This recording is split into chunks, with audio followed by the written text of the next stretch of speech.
thanks for joining. Today I'll be talking about watsonx Orchestrate and how to manage multiple agent systems, how to make your most complex workflows.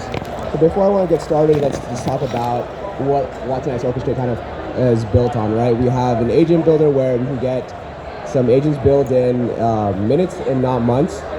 We can have that are based on these pre-built agents that we as an IBM are already using, called Client Zero. And from here, we're talking about agentic AI orchestration, where we have multiple agents, multiple tools, and we want to kind of orchestrate between all of them. Yeah, so as you can kind of see on this demo, we have an orchestrated agent that has access to IBM agents, IBM partner agents, third-party agents, some fixed flow assistance, as well as agentic flows. And now the question is, how do we kind of route between all of them, right? So here we're going to give you a quick demo of how this works. This is the watsonx chat interface. And from here, you kind of go to the Discover tab, and you can see a list of pre-built agents that we offer out of the box. From here, you can kind of type in semantically what you're kind of looking for. So we're going to be looking for sales agents for this demo. So from here, we're able to see the couple of pre-built agents that we have. And we're going to go ahead and focus on the sales agent to see how it fits into that multi-agent orchestration. From here, you can kind of see how we kind of build it. It opens up as a no-code agent builder. So here we're able to define instructions. We're able to give it access to some tools and also add additional agents. From here, this is what it looks like when we try to add some new agents. We are going to go ahead and add an external agent through Agent Connect, where we're able to bring in agents from other platforms, and that is done through this thing called ACF, which is our Agent Collaboration Framework. This is an open source service that kind of allows you to bring in multiple agents outside of the IBM infrastructure. So from here, this is what that page looks like, and this is how we add it. You're going to need to authenticate it with an API key, as well as an agent URL, provider name, give it a name and description. And you want to be very certain to give it a very good description so you're able to properly tell it when it should be called and when not to. So once it's registered to the catalog, you're able to go back to the agent page, where you're able to now see it alongside the IBM native agents as well as the partner agents. And from here, back to the agent builder, we're going to be able to see them work together. So in this chat description, you're able to see it where we're asking for the revenues of large companies. And it's going to be asking you, what is a large company? What do you mean by that? Do you mean it by employees, by revenue? So from here, we're going to say that's with companies that are with revenue greater than 1 million. So from there, you can kind of see its thought process, that it's going through multiple different agents, and it's going to pull up the table that has the structured data of what you really wanted. From there, you can kind of ask it for more information about that, and you can see that, hey, which of these customers can benefit from IBM watsonx Orchestrate? From here, it's going to call a different agent, and it's going to be the product enablement agent, which understands that, hey, we're looking at companies over $1 million revenue, and that they're looking for watsonx Orchestrate by looking through recent news, analyst reports, and public information. From there, we're able to kind of put it all together into one document, and so you can see the table has now been updated. And from here, if you want to see and hear more about this, feel free to scan that QR code, and from here we can get you guys an instance of watsonx Orchestrate, and you guys can continue the journey from there. Thank you all for attending, and hope you all had a good time at the AI4 conference. That was quick. So what's the model behind the LLM model? So the beauty of watsonx Orchestrate, you can bring in your own models, but our proprietary model is called Granite, and we also offer Llama, Mistral. We just added OpenAI's like OSS, open source model recently. So yeah, that's kind of the beauty of watsonx, that you can bring in any model from anywhere and bring it to our platform. And once you create the agent, then you can execute it and bring it to another platform, or how do you do it? It's going to be deployed wherever you're running the Orchestrate. So you can run Orchestrate on-prem, on IBM Cloud, or your AWS, GCPs. So it needs Watson Orchestrate. Yes, I mean, Right. orchestrator is the agent builder, but depending on where you're running But it. I'm saying once you create it, you Yeah. don't need Watson X Orchestrator, do you? In I mean, order if you to want to keep deploy, the agent, I think you kind of have to. you have That's to like keep. an orchestrating tool, right? Okay. That's the only way to interact with the agent. Right? That's what I'm saying. Yes, Is but that the only way to interact with Yes. the agent? Yeah, or you can interact with the API keys and like in the Okay. terminal. Which we can build something like chat event inside Outlook. Yes. The enterprise portal. Exactly. Yeah. Yeah, but we have an ADK as well. So if you're more like technically advanced, you guys can build your own skin over the ADK. And, ADK, agent. Yeah, agent developing kit. Yeah. Yeah. What do you guys do? So I do have a company, Desailor. Huh? I have a company called Desailor. Okay. Cool. So we do a lot of contract and all. Okay. Right now we are using Yeah. Copilot suite. not Copilot, but OpenAI GPT model. Okay. And we built our own front end as well. Okay. Nice. What about you? I'm with the University of Miami, and I'm a professor, and we're using it in the medical school and also Very for cool. businesses. How is the medical school stuff going? Slow, but Yeah, it's a we're very slow moving field. A lot of regulation, a lot of compliance stuff. you gotta right, get through. right. So you're an actual like professor of I'm not- like, yeah. medicine? Well, I'm a professor of health informatics and also a professor with Okay, very AI cool. and machine learning. Very So I cool. basically do translational research. You know what that is? Yeah, not particularly, but It's basically bringing their research from the bench to product.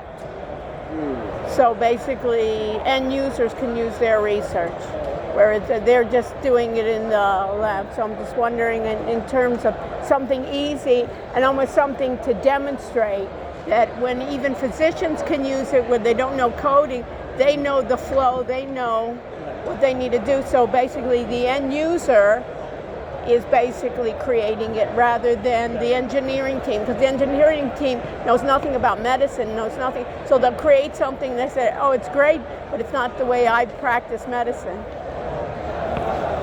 You know? So that's the way. So what do you do? So you have a data?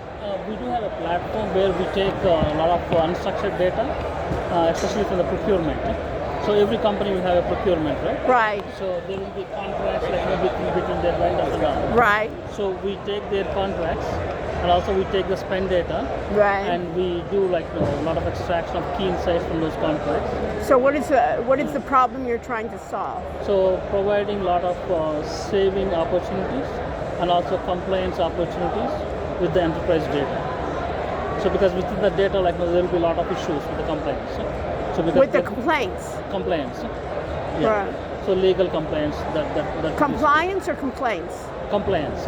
Right. Yeah. Okay. So for Compliance. example, like there should be a contract with the data privacy clause. Right. If that data privacy clause is missing or is not up to the So mark. okay, so the end user has to write the rules, or how do they know? They have to be specific, or you write the rules We for write them. the rules, we write the prompts. Okay, and how do you know the prompts?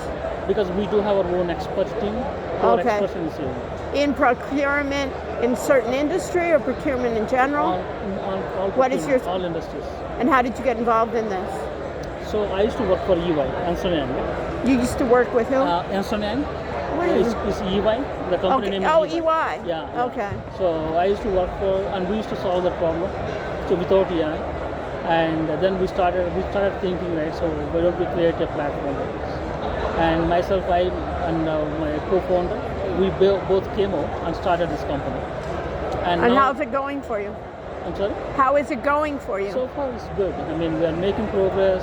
We have 200 employees who are working. Wow. And we From do have, India or what? Where are your employees? So it's all distributed. We are a 100% remote company. Right. No physical. Where do you location. live? Where do you live? Atlanta. I'm in Atlanta. Atlanta. Okay. Yeah. And so we have 60 customers. 60. 60. Yeah. Okay. You got them how? From your prior work? They were customers from your Yeah, prior work? Connections, a lot of interactions with them. Okay, Giving demos, lot of demos. Doing Demos some- can take a long time Yeah. to get a demo. POCs, Okay. Free pilots for them. Okay, okay. So then it's a long cycle sales. Yeah, it's a long cycle. It's Yeah. not like buying it off the shelf. You don't have like a product that you can run. It has to be customized a lot, right? We No? do have that. For procurement, we do have that. But still, it's a long One cycle, yeah. It's not. They don't buy it right away. Right, Yeah. that's true, that's true. And Yeah. obviously, it's a small company, right? There's a lot of security, scrutiny, trust, and Right, all. Yeah? right, right. So it takes long, yeah. You know, I was talking today to FPNL, Florida Power and Light, and they have a company that does power plants for all of the United States that own FPNL, Okay. Florida Power, and they were saying the problem is their data needs to be so secure about the power plants Right. Yes. that a lot of things, in the cloud and stuff, they can't. Right. So now that's why I think because of AI, and companies they want to use AI, they cannot skip, because they are seeing a lot of benefits, right? So to use AI, they have to give the data. To give the data to outside is a big risk.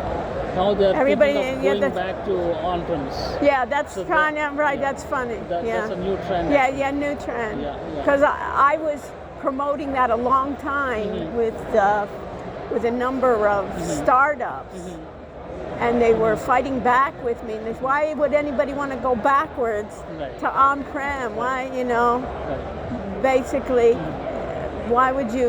I said use local host.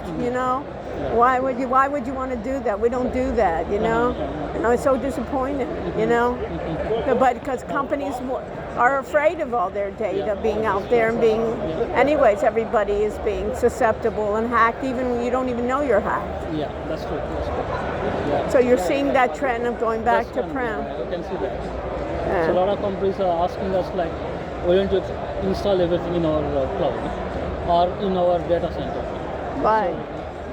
Yeah, I mean that's a trend, so we have to follow the trend. We're also prepared to that. Yeah. It's good. It's interesting. Everything goes kind of in cycles. Cycles, right? Yeah, right. Remember, everybody was on prem, and it was the big deal. How do you get them in the cloud? And now it's just the opposite, Yeah, right? That's true. Okay. So you had a. So is this your first company? Yeah, this is my first. What's your biggest surprise? Because you knew there were going to be risks going out. You weren't getting a paycheck every day, like you did before. Yeah, And we then were without paycheck for 2 years almost. what? For 2 years we were without paycheck. So that means we are spending our own money. Yeah. Have you after- gotten investors? Yeah, we got investors. Okay, so Not you have. VCs, but angels. Okay, which are angel. nice. Yeah. Uh-huh. So yeah, we did not go to VCs. Okay. Because they would take too much or what? They take too much. They have their They're own sharks. terms, Yeah, right? yeah. So we have to follow them. Yeah. It's not your company anymore. Right, exactly. Especially in the beginning, let them be successful and you can exit. That's the Right, best idea. right, You know right. what I mean? Be Yeah, on your yeah. own and then exit. Right. Then you can do something else. Yeah. So you decide you want to stay with that procurement. I guess you got everything So in the the. procurement on the commercial side. So that means, if a company is they're buying something, they will be selling something.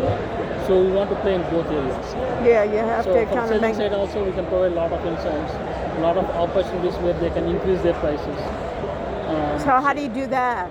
Give me a scenario how you do So for that. example, if you take a contract with the vendor, so you have a payment term as net 90. Right? So now when we look at the contract and take the payment term, when we look at the spend data, if they are paying 2 years, right? They are paying within 30 days or 50 days.